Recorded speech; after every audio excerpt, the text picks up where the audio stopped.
There's a number that controls your life. You didn't ask for it. You didn't apply for it. You didn't sign anything agreeing to be measured by it. You were just assigned it quietly, automatically, the moment you started participating in the financial system. And from that point on, it followed you everywhere, to every apartment application, every car dealership, every mortgage office, every job that runs a background check. This number shows up before you do, and it speaks louder than anything you could ever say about yourself. It decides if you get the apartment, if you get the car loan, what interest rates you'll pay on your mortgage, whether certain employers will even call you back. And you had absolutely no say in creating it, no vote, no consent. You were just assigned it by a private company whose actual customers are the banks trying to lend you money. Not you, the banks. You aren't the customer, you are the product. And the number they created, the one quietly running your financial life, was specifically designed to measure how profitable you are to lenders, not how good you are with money. How profitable. Those aren't the same thing, and the difference is costing you more than you would ever think. Most people assume a credit score measures how responsible you are with money. It doesn't. It measures how useful you are to the people who lend it. Here's what actually goes into your score. Payment history, 35%. Credit utilization, 30%. Length of credit history, 15%. Credit mix, 10%. New credit applications, 10%. Look at that list. Every single factor, every one, is about your relationship with debt, not your savings, not your income, not your investments, not your net worth, not your actual financial health, just your relationship with debt. Think about what that actually means in real life. Picture someone. Maybe you know someone like this. Maybe you are someone like this. You grew up in a household where debt was considered shameful, where your parents paid cash for everything, where the idea of owing someone money kept your father up at night. That family might be incredible with money, disciplined, saving every month, never late on a bill in their lives, and yet the credit system looks at them and sees nothing. No score, no history, no proof of anything because they never fed the machine. Now picture someone else, 23 years old, 4 credit cards, a car loan, a personal loan they took out to cover one bad month. They're making minimum payments on all of it. They're paying hundreds of dollars a month in interest they'll never get back. They're not building wealth. They're treading water. But their credit score? Excellent. Because they're doing exactly what the system built to reward. They're being profitable. They're keeping the banks fed. The system doesn't reward being good with money. It rewards being in debt and managing it just well enough to stay there. And that right there is the whole thing. Now let's talk about where this actually came from, because this didn't happen by accident. The modern credit scoring system was created by a company called Fair Isaac Corporation. You know them as FICO. Founded in 1956, it's a private company that's not elected, not regulated like a public utility, not accountable to you in any meaningful way. Their customers aren't you.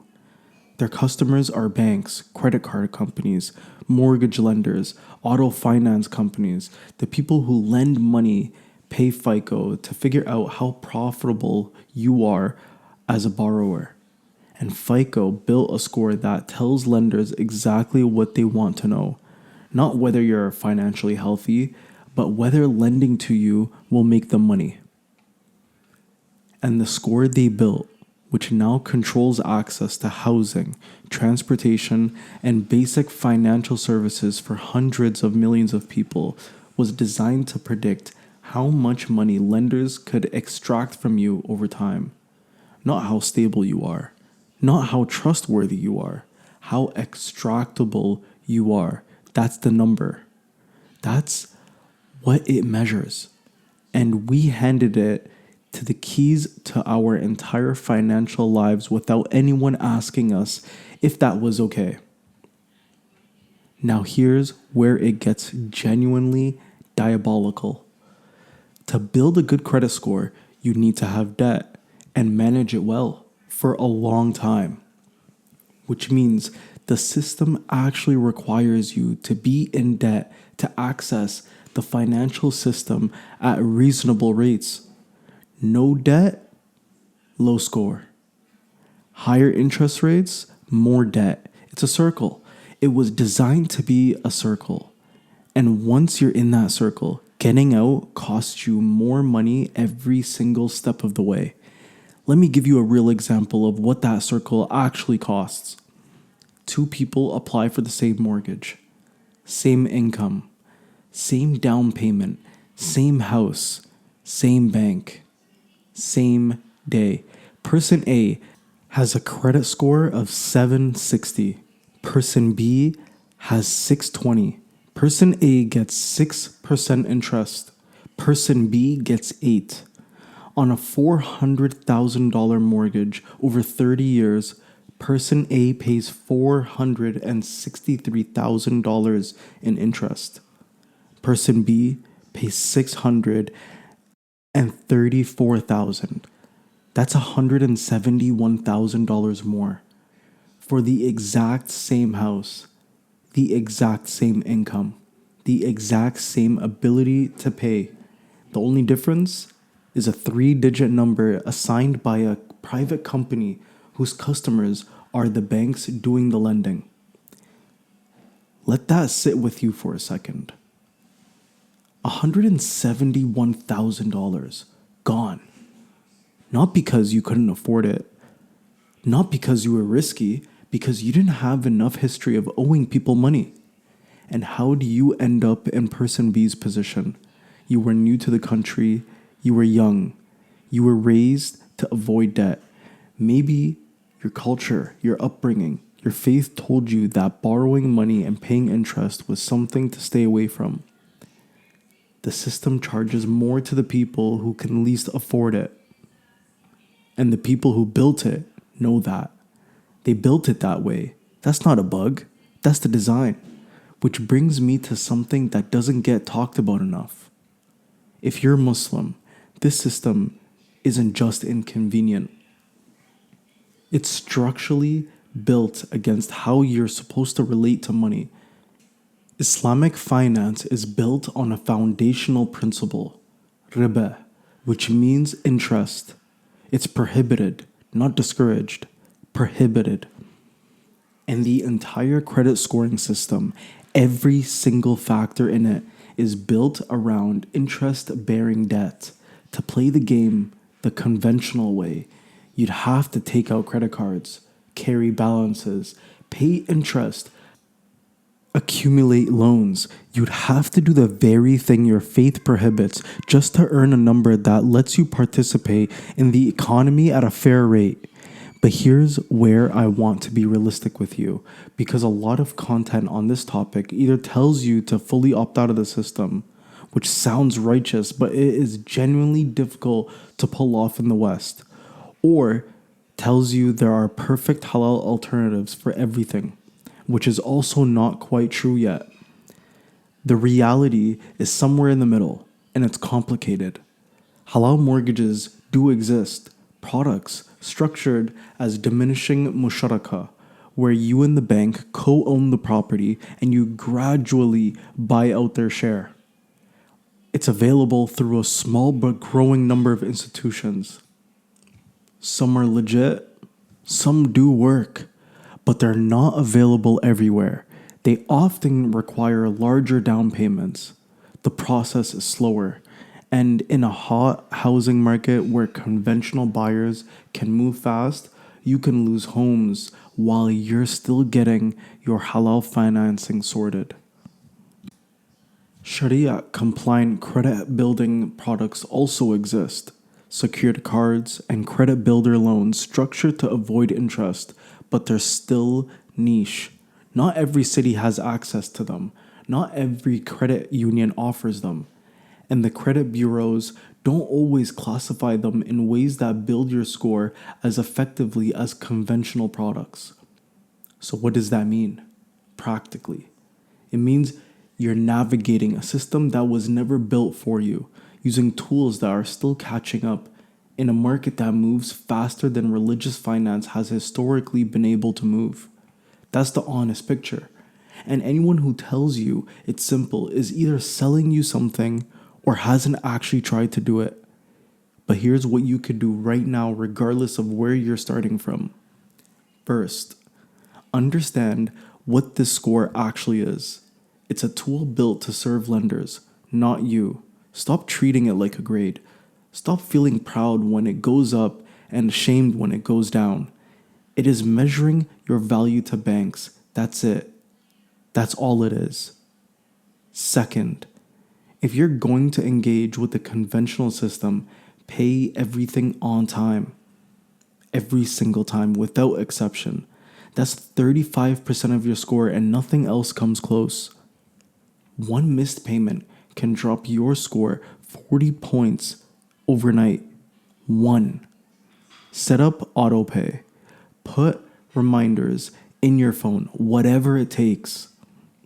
Third, keep your credit utilization low. If your limit is $10,000, try not to carry a balance above $3,000. Below $1,000 is even better.